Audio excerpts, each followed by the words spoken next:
টান লাগে।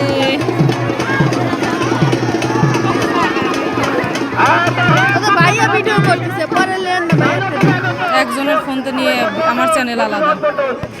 অত্যন্ত সুন্দরভাবে তারা কিন্তু একটি লাঠিবাড়িতে লাইন আপ সেটি কিন্তু বজায় রেখে তারা খেলাটি খেলাটি দেখে এবং দর্শক উপভোগ করে। পরবর্তীতে দুইজন খেলোয়াড় রয়েছে, তারা কিন্তু মাঠে নামবেন এবং তাদের ওস্তাদের সাথে পায়ে পায়ে সালাম নিয়ে তারা কর্তব্য সেরে তারা কিন্তু আস্তে আস্তে ঢোলের তালে তালে ব্যাট পাখি তালে তারা মাঠে নামবেন এবং সেই সাথে খেলা দেখাবেন। পাশাপাশি আমাদের আব্বাস ভাইকে ধন্যবাদ জানাচ্ছি। তিনি কিন্তু অত্যন্ত গুরুত্বপূর্ণ দায়িত্ব পালন করে থাকেন। যে দায়িত্ব পালন করেছেন আমাদের ইসমাইল ভাইয়ের যে ছেলে রয়েছে